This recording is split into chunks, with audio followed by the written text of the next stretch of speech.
Anne-Marie, our online support community for later in life lesbians is about to have a major upgrade. So, do you want to tell the nice people what's going on, or is it still a secret? Oh, we are so ready to share this great news. I'll be happy to do the honors. We have found a new home online inside of a platform called Mighty Networks. We've created a space where we can build community, offer group support meetings, host workshops, offer courses, share resources, offer live events, and it's all in one place, which is so convenient for you and convenient for us. Think of it as your online neighborhood drop-in center for us later in life lesbians. Well, I mean, that sounds fantastic. But wait a sec. Is this just for women who are coming out or who are in the messy middle? That's such a great question. This space will be for all later in life lesbians, no matter what stage you're in, from curious and questioning to navigating the messy middle to being fully out. When you subscribe, you get access to all kinds of support, no matter what stage you're in. Amazing. So, what are you calling this later in life lesbian drop-in center? How can we find it? We are named Authentically Us, and we're officially launching on February 10th, but you're free to check it out and sign up now at AnneMarieZanzal.com. Okay, well, we'll drop that address in the show notes. That's www.AnneMarieZanzal.com. And hey, I'll see you inside of Authentically Us. I can't wait. Me neither.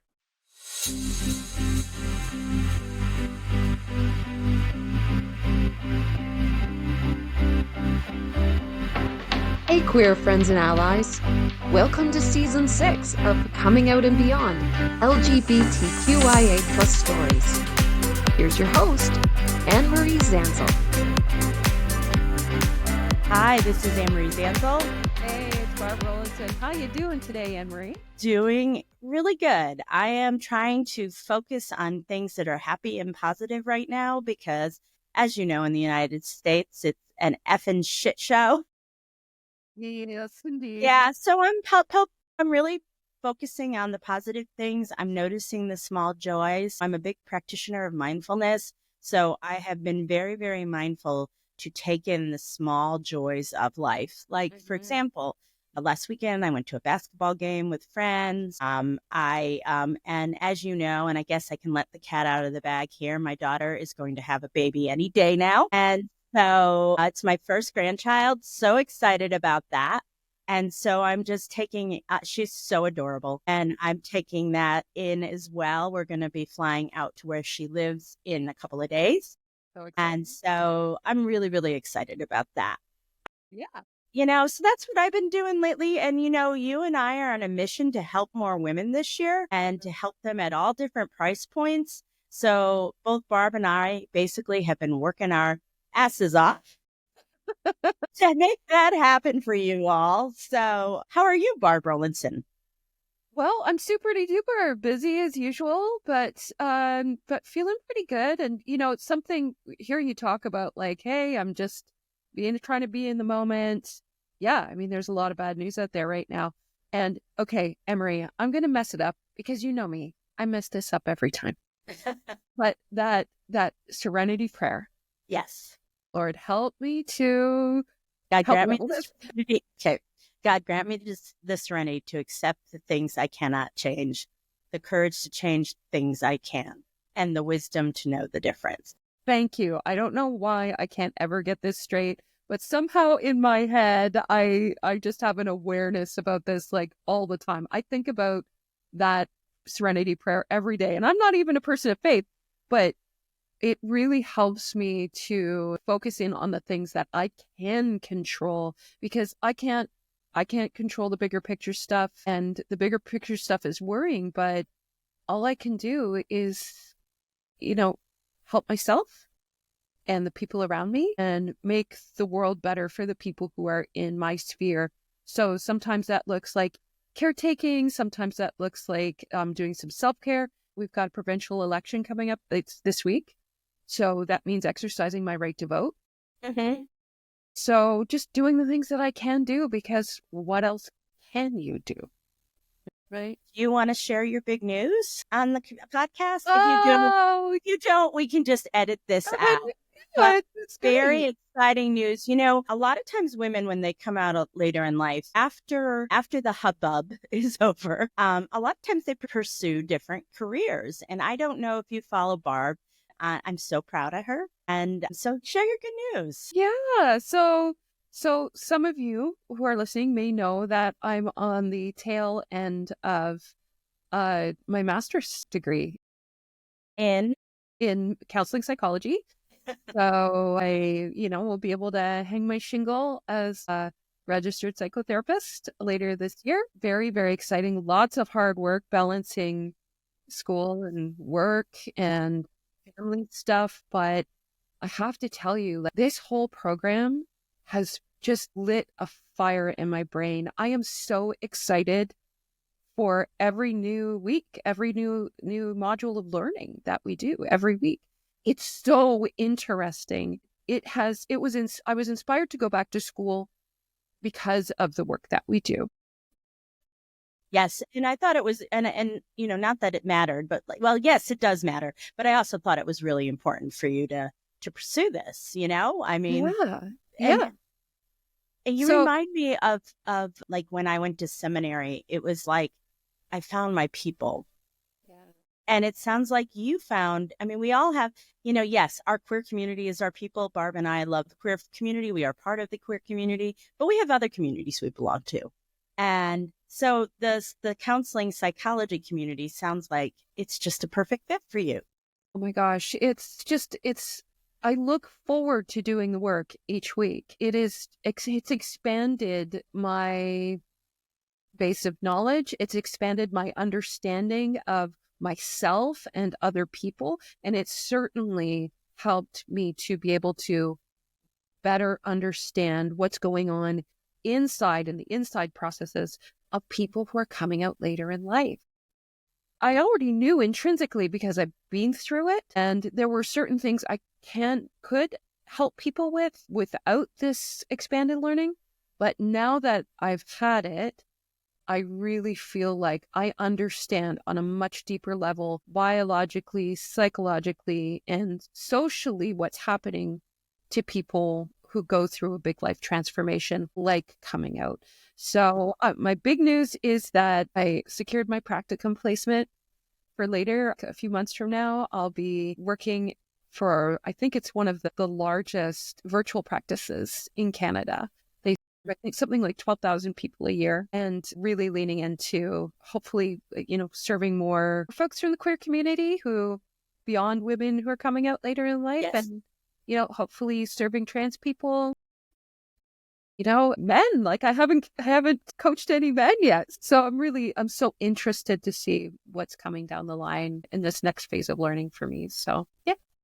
Well, congratulations. We're very excited for you. So Barb and I want to get into something today, and we want to talk a little bit about some of the questions we should be asking ourselves when we are coming out later in night. Like, we have a great new guide for this. So yes, listen to us talk about this because it's important, but please download the guide. You can find it on my social media. You can find it on my website. You can also find it attached on a link, whatever streaming platform that you use, and we're also on YouTube, by the way. So it's really easy to go to YouTube and click and paste sometimes than it is to do it on the streaming platforms.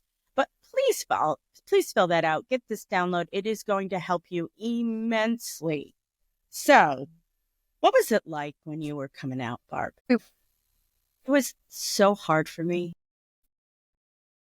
Barb and I both came out later in life, but we came out from different spaces. I was somebody that always sort of knew I was not straight.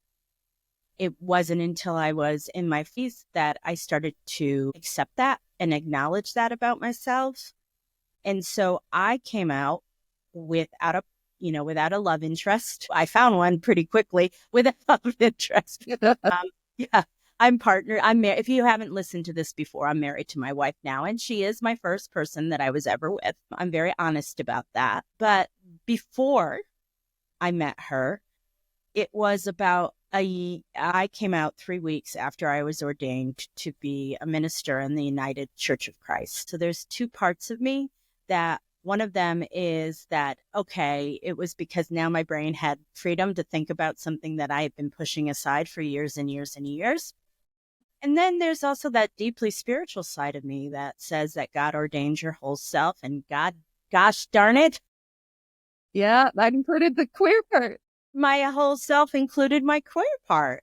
And so, I like to favor that one. And so, but ordaining my queer part was really hard for me. And so it was about 3 weeks after my ordination that I finally accepted the fact that I was not straight and began the very challenging work of changing my life. Maybe dismantling it is another word. I didn't blow it up. I didn't, none of those things, but I did change it and dismantle my life and to make a lot of decisions that were the hardest decisions of my life. You know what's so interesting, and that resonates with me too, is that you talk about sort of like how this happened during a period of your life where you had finally reached a milestone, right? Like you had worked so hard towards your ordination, you'd gone back to school. I was in the ordination process with 2 different denominations, which is very rare. And I don't talk about this ever. And it was also because the second one was, I left it because it was non-queer affirming. Okay. Right. Non-LGBTQ affirming. That's why I left. And then the second one to go through 2, because usually people think there's something wrong with you while you left the first denomination. Right. To finally get ordained in the second denomination was incredible. And I interrupted you. So finish what you were saying. My apologies. No worries. I mean, what is interesting to me is like when your life leveled out, that's when like this piece of you came to the forefront. I'm like, okay, got to deal with this now. And I had a similar experience where my ex-husband and I had gone through a pretty difficult stretch financially when we had a store in the downtown of our community. The store failed and he went off and found a different job and started pursuing another career. I ended up spending the last 6 months closing the store, liquidating it, all that kind of stuff. And once, life kind of leveled out. It got better for us when he changed careers. And then I started a different job as well. And so like our lives stabilized. We went through this really hard period. Our lives stabilized. And actually from the outside, and in some ways from the inside, felt pretty good. Like we didn't have some of the other stresses. But whoopsie doodle, this is what we actually did, was make space for for me anyway, to be able to start thinking about some of the things that were like really not working for me in that relationship. And then, of course, that also ended up being a period of time when I ended up connecting with my catalyst. So I just think it's interesting. It's like we both we're running up that road, running up that hill, finally get to a level playing field where we can stop and take a breath. And then it's like, oh, there's the next mountain we got to climb, right? Well, and I think that, and if that's you, if you're listening to us and that's you, reach out. We'd love to hear your story because we really understand this journey. And so send us an email at support@annemariezanzal.com. Just reach out to us or go to my website and reach out there because we understand what it's like to be at this. Finally, we're at this place of like, oh my gosh, I've spent 10 years trying to achieve this goal and did a lot of education. And you're like, my husband is, earning money. We're at a place of stability and boom, this happens. And I think the universe is always pointing us to our authenticity. It feels that way, doesn't it? And what a funny thing that my catalyst, that happened to be the point where we met and connected.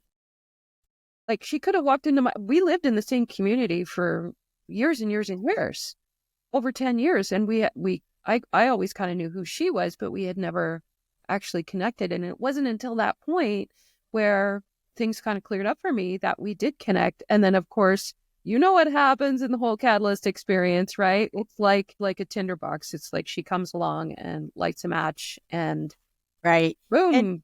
you know what I would love to do? We'll attach these stories so that if you want to hear more of the story, we'll put that in a playlist and you guys can go and find our stories because we've shared it a number of times and I don't want to spend this episode sharing our stories, but there's only one quick but. So there was a question I had gotten working in hospice for a really long time.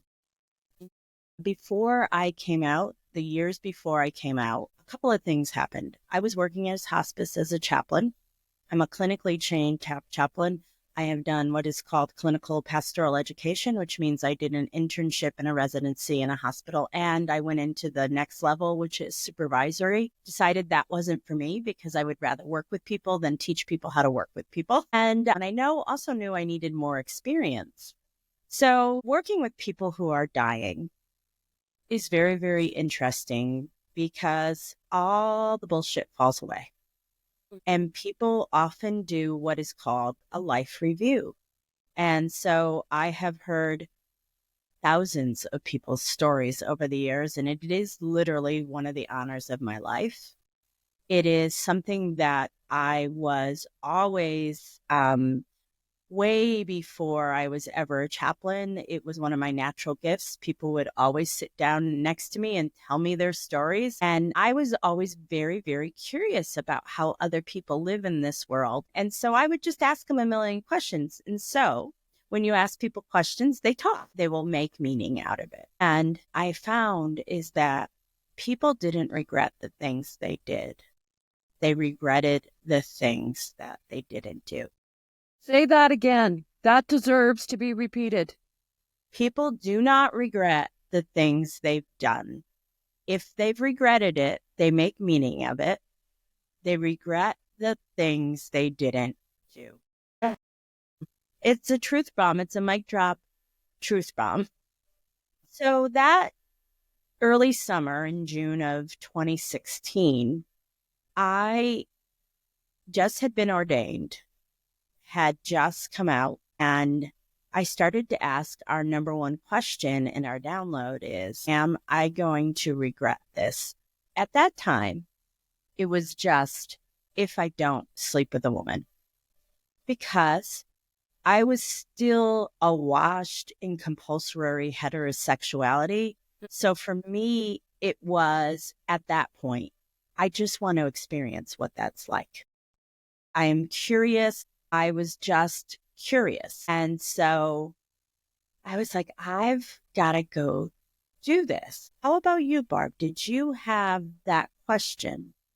Or was that like something that came later? No, well, in a Catalyst context, for me, it was a little bit different. And it's interesting that this is our first question because this is almost exactly how I phrased it when I told my ex-husband that I think our marriage is over. Mm-hmm. That's all I basically said. Look, I don't know if the grass is greener on the other side, but I have to go find out. That's how I said it. I knew what lay ahead of me if I didn't make a change. It would be more of the same. And that was predictable and it was safe. And now at that point in our lives, it was secure, right? We had just leveled everything out. Things were good. So I knew what lay ahead of me and I could not bear the thought of having another 20, 30 years of the same thing. I understand that because, okay, we talk about this a lot in our community, is that we're really good. We're a group of women that's really good at checking the boxes. You know, we marry a man, we have a family. Sometimes we're financially successful. We're often well educated, and you know, we check all these boxes, and because those are the boxes, as women, we're told that is going to bring us fulfillment and happiness. It is awash in our culture, and we believe it. I mean, we don't know anything different. When you're conditioned, you're conditioned. And so I kept looking around. I mean, the last box for me, what to check was to have a meaningful career. because I was somebody that went back to school in my faith, became a minister, all that stuff like that. And so I had checked that box, and I had been a working minister for 10 years before I was ordained. And I'm like, I'm not happy. And I did it. I finally checked all the boxes, and I just was not feeling really, really happy. And I really remember, hold on. I remember this one time where my ex-husband and I were entertainers, just like my wife and I are. I have a type. We had all our friends over. They were outside. My ex-husband had a big fire. We would have a big fire pit. People would sit around it. And I was inside making food, and I looked out of the window, and all my friends are there. And I said to myself, I can't do this the rest of my life. I mean, like, I had the Americana picture in front of me. And I'm like, I just can't do this. I started to realize that I knew that my patients had taught me something. I needed to go and figure this out. I needed to figure out whether I was straight or queer. But really the hardest part for me in asking that question is, how am I going to do this? And my ex-husband and I, like a lot of the women we work with, had that 3-point conversation.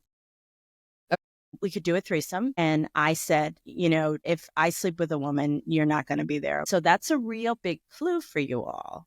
Mm-hmm. If your husband suggests that and you're like, no, I don't want you there, then maybe this is more than just a fantasy or something sexual you want to do.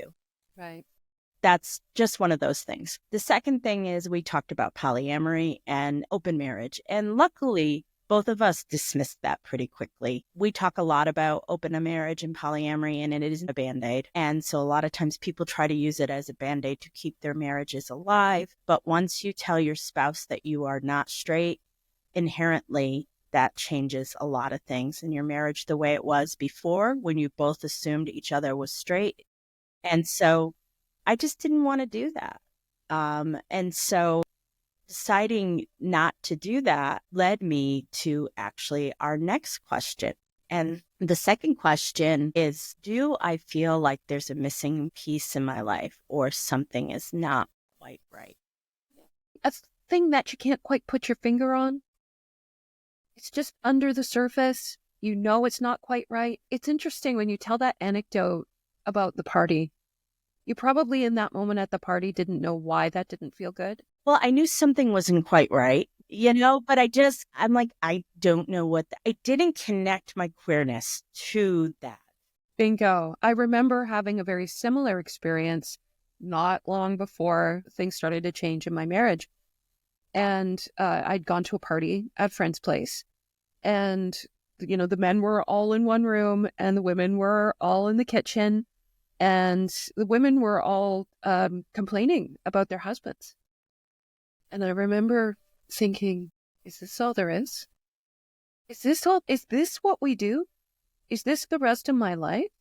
Mm-hmm. Where I get to sit around with a bunch of unhappy women? Women are told that marriage is hard, right? That they should have low expectations of men because marriage is hard. Right.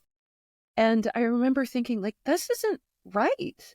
This isn't right. I knew, and that, like, looking back at my life, I always was like, why are the women in one room and the men in the other? I mean, if that resonates with you, say amen right now, because that happens at straight parties, At straight parties, that happens. And, the men go one way, the women go another way. I also didn't have a lot in common with the women that I was in the friend group with. I was somebody that was much more outward focused. Mm-hmm. I was always somebody that was really aware of what was going on in the world and the concerns of the world. I love my children, but I don't want to talk about them all. And I also noticed from my friends, because my ex-husband was very affable and really, like, if I complained about him, I got no support from them. Right. They were like, he's such a nice guy, because honestly, he was better than their husbands. Right. Because I would see their husbands and I'd be like, oh, so glad I'm not married to him. But like for some of them, my ex-husband was much better than their husbands. And so they saw him, and when I would try to complain about him, they wouldn't let me, Right. So of course, when that happens, before we come out, we often go, well, maybe there's something wrong with me. Like, why don't I see this? Why don't I see this relationship the way my friends see it? Of course, they were not living the relationship. And my ex-husband also showed a side, like he was not there he was just not available. And so my friends never saw that. They just saw that affable guy that built fires and was really nice. It was really good at cooking steak Great and at French. parties. Yeah.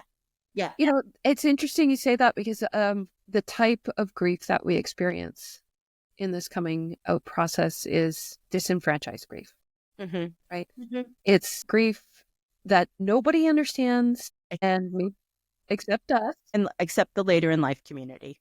And it's so hard. We have no place to be able in our straight lives and with our straight community, we have no place to be able to share what we're going through and feel seen and understood. And this is why community is so important. Well, and you just reminded me of a memory. I had a really good friend. I mean, a really good friend. And right when we were breaking up, my ex decided to have one of those barbecues. And it was within weeks. And they all decided, all my friends were going to go over there. And I just said to her, I said, could you give me a couple of weeks, a month or so before you guys do that? Of course they can go over there, but I was reeling at that point. And she said to me, well, you've chosen this. I know she's not my friend anymore. Wow. Yeah, she was pretty cruel. I mean, actually, ironically, I'm still friends with her husband, but he was much more comfortable with the queer community than she was because this is funny, because he was the director of athletics at his where he worked, and he had so many lesbians coaching. Right. Right. Okay. So he was really comfortable with lesbian women. So he was very accepting and wasn't like that. But she said that to me, and it almost felt like she slapped me across the face. Boy, would. There's so much judgment in that station. Right.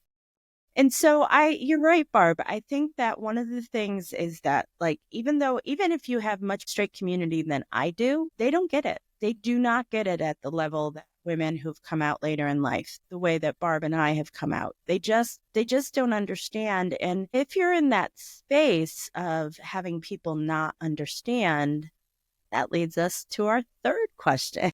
So what is our third question, Barb?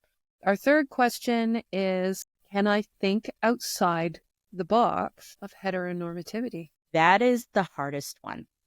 I think people, first of all, let's talk about what is heteronormativity.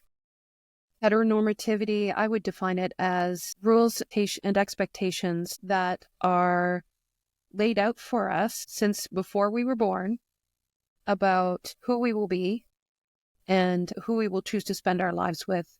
And it is all geared towards heterosexual orientation and orientation and relationships. And it goes deeper. You are 100% right. But it also goes deeper than that. So some of the questions that people grapple with is, I failed at my marriage. If you don't remain married for your entire life to the same man or the same person, is it a failure? Or is it the natural ending of a relationship that has run its course, has served its purpose for its time, and now maybe it's time for the two members in that relationship to go a certain way? It washes in the culture. When you see somebody, I just watched the movie The Girl in the Sea, which is on Disney, and it's about the first woman that swam the English Channel. Oh, yeah. And it's a great movie. Highly recommend it. It's sweet. You can watch with your kids. So, and it, I saw it. It was so good. Yeah. But you know what I did afterwards, Barb? I Googled, was Trudy a lesbian? And there's no mention of her being a lesbian anywhere, because I'm like, this woman is definitely gay. Mm-hmm. And so then I look at the pictures of her, and she clearly looks like a butch lesbian, right? Right. And then it says, Trudy never got married because of her close relationship with her father, and she lived with a group of friends in a flat in Brooklyn. And until she was 95, or like she died at 98. She didn't die till 2003. She made it to the 20th century or the 21st century. But I'm like, okay, you know, my wife's favorite saying, if it looks like a duck and quacks like a duck, it's a duck. Right. And I'm like, this woman never got married, devoted herself to athletics and swimming, you know, was pre-Diana Nyad. And she swam it 2 hours faster than the men that did it. So, I mean, she was very, very phenomenal. And she had the first ticker tape parade for a woman ever in the United States. I mean, like, that's phenomenal. And that history's gone. Mm-hmm. I knew who she was because I'm like a history buff before I started watching the movie, but I didn't know any of those stuff. And so what I'm saying about compulsory heterosexuality, it straight washes queer people in our history. Mm-hmm. When the telltale sign is people have never gotten married and they live with a friend. History will say they were best friends. They were roommates and best friends. With compulsory heterosexuality, it is also like all the stories we see on TV. It's a little bit better now than when we were growing up. It's all about boy meeting girl, girl falling in love with boy, girl having a difficult time with the boy because he's a cheater, an alcoholic. Girl changes boy. Right. And makes him a better man. I mean, we are washed in heteronormativity and we don't even see it. No, and we follow this. This links back to what we were talking about earlier of following this prescription for a good and happy life for a woman. We did all of those things. Yeah, we were really good at it. You and I are overachievers. We did all of those things. We had the relationships. We went to school. We had jobs. We got married. We had children. Checked all of the boxes, and it still didn't feel right. And let's also like take a moment, and I hope our listeners will do this too. If you are listening and this is resonating with you, you feel like I checked all the boxes, I did all the things I was supposed to do, and I'm still not happy. The reason is because this type of life was not intended for you. So let's have some compassion for our past selves. Let's have some compassion for young Barb and young Anne-Marie and young you, if you're listening. You did all the things that you were supposed to do. You tried. You didn't know there was something different. You didn't know. You didn't know this about yourself yet. And it's okay to change. So give her some grace. Please don't be so hard on yourself. If you're feeling guilty, if you're feeling shame, and oh my gosh, if you're feeling those things, please go back and listen to our past episodes about guilt and shame. We did a two-parter on that, right? And we also have a great download for that. And you can find that on my website, and you also can find it on the podcast site. You know what changed everything for me, Barb? So I've told this story, but it took me 10 years to come out, and I would try and then I would stop and I would try and I would stop. So if that sounds like you, I get it. And the third time was the charm for me. I Googled late in life lesbian, and I found a Facebook support group, and that changed my life because all of a sudden I was in a group of women who were talking about the same things that I was wrestling with. It was good and it was helpful, but I probably could have used much more support than that. And Facebook is limited, right? It is limited.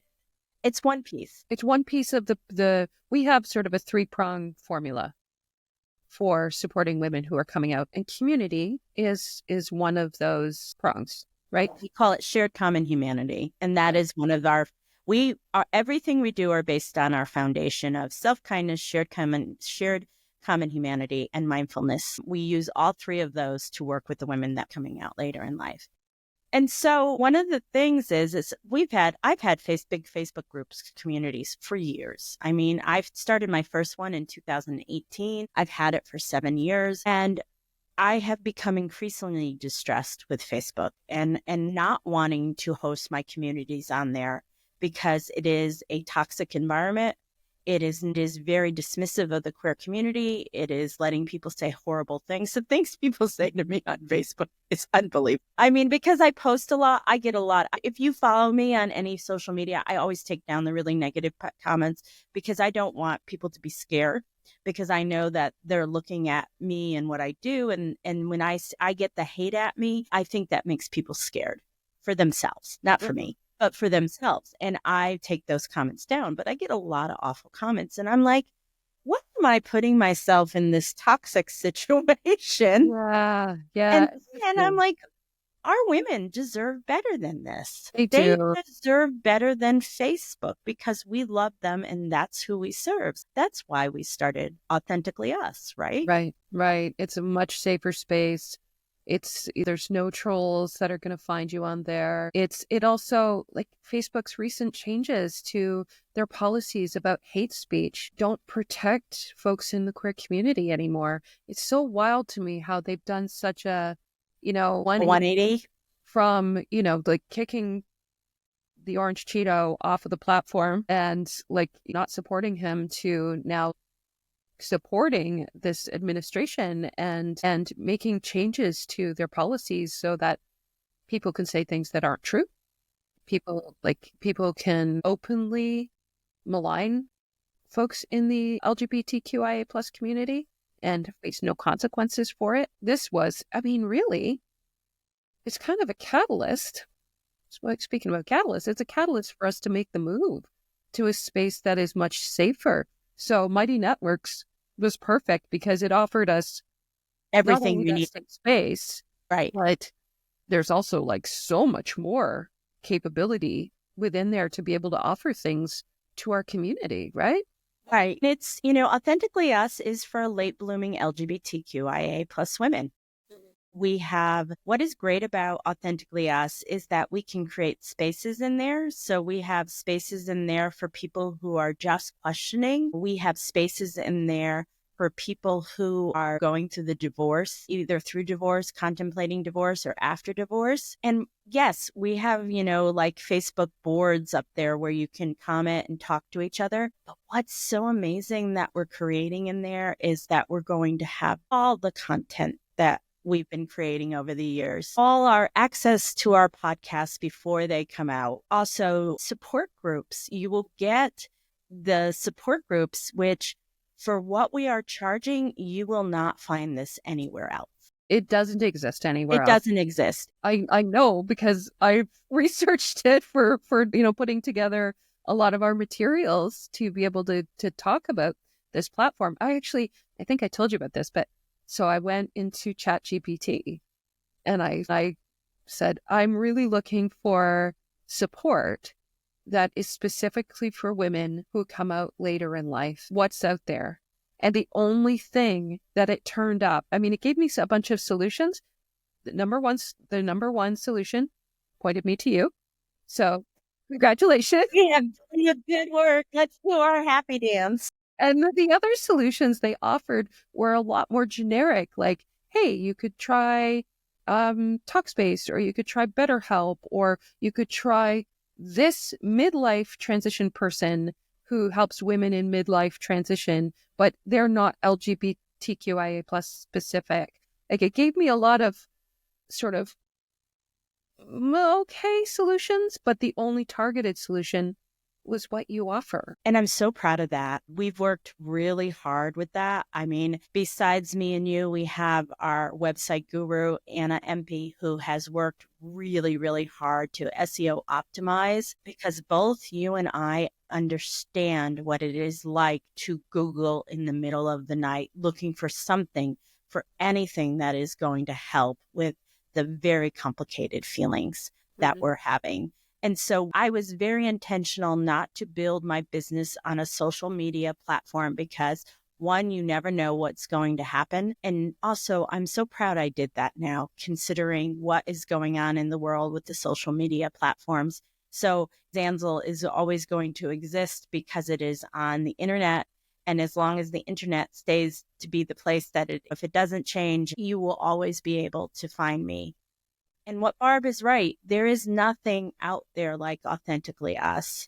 It is for women who are coming out or not questioning sexuality, coming out, or who have come out in middle and later in life. It's a space for healing. It is a space for mutual support.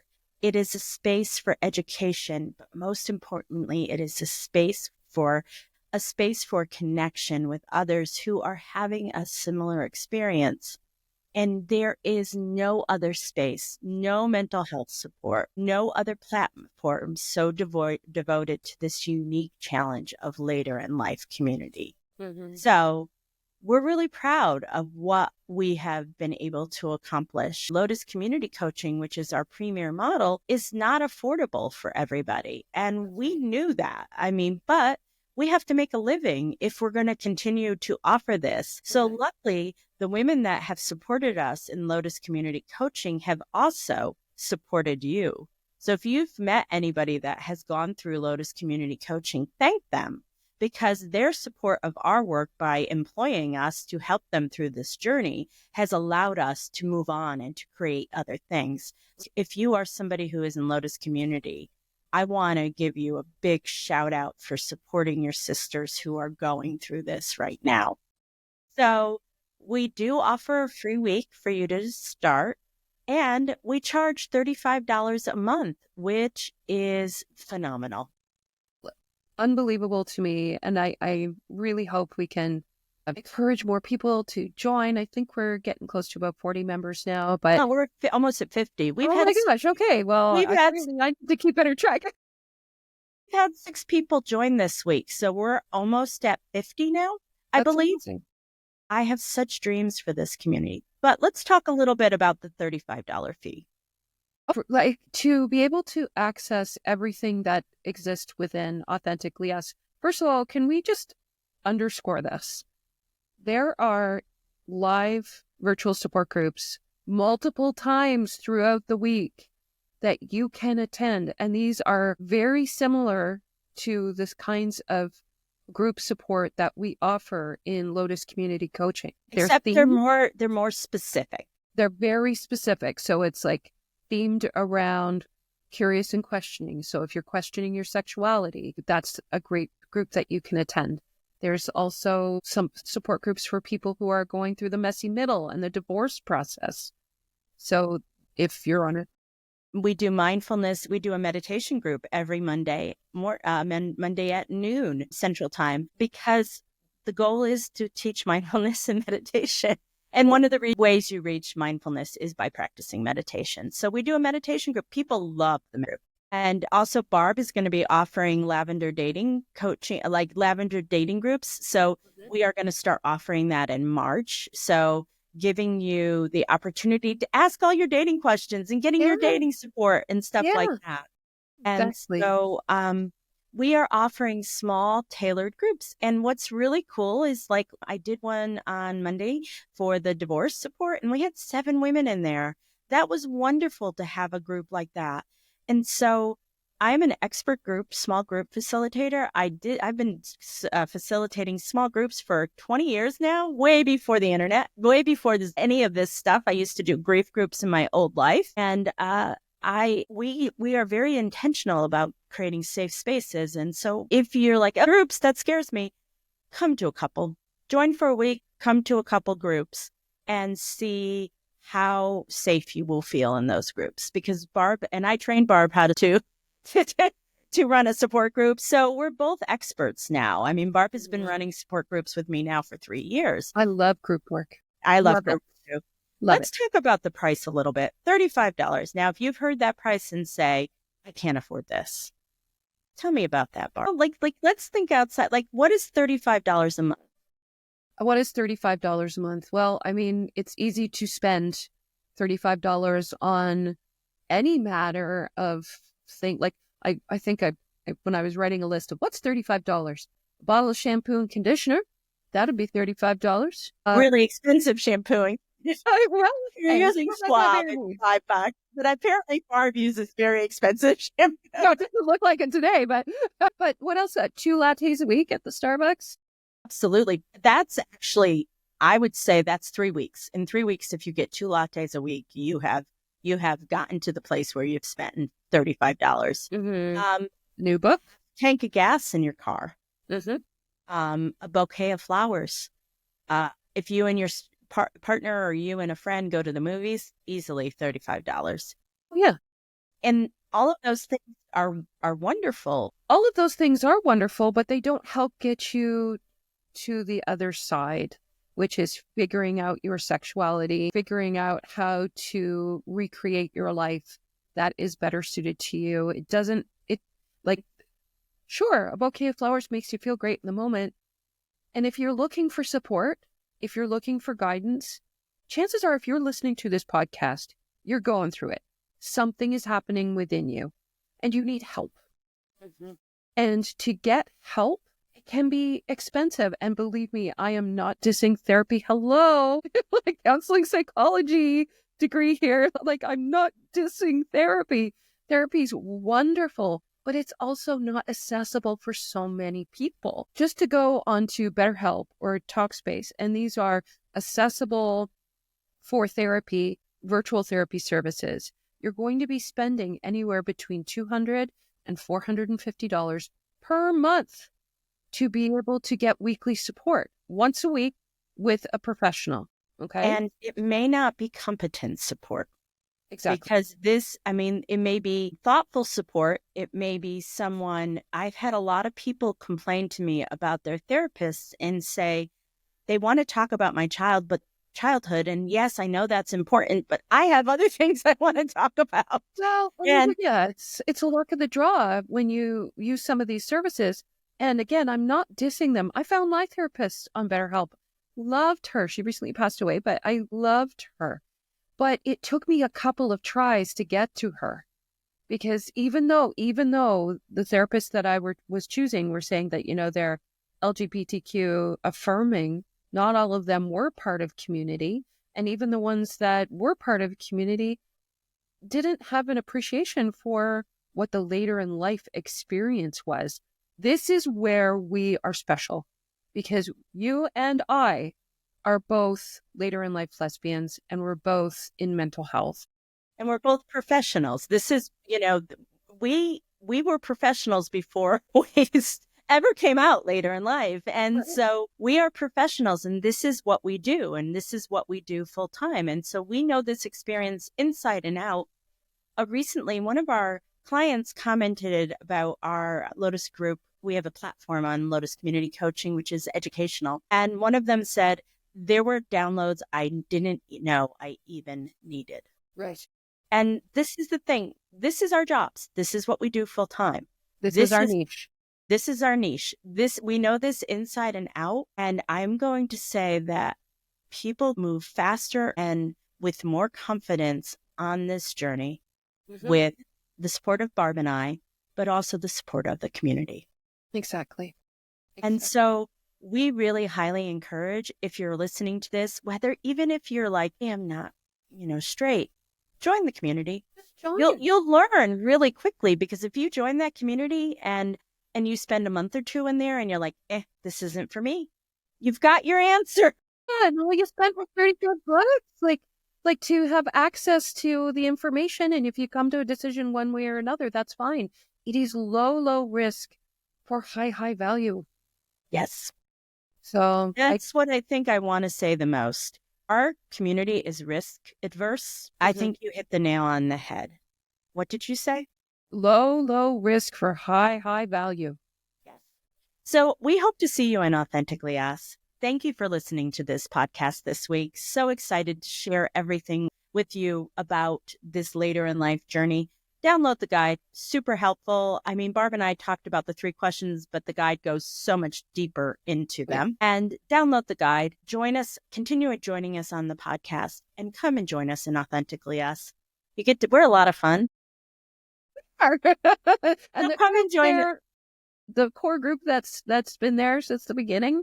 And we just started this, 3 weeks ago, 4 weeks ago? There's already a good core group there. And the discussions and the camaraderie on that platform are it's so wonderful. But it's so nice not to be on Facebook. I'm like, It is just so nice. So thank you so much, Barb. Thanks for your time today. Thanks for sharing. Congratulations on your big achievement. I'm so proud of you. Awesome. And come back. we've got a great episode next week, and we'll see you in Authentically Us. You bet. You've been listening to Coming Out and Beyond, LGBTQIA plus stories with Anne-Marie Zanzal. New episodes of the Coming Out and Beyond podcast drop every other Friday.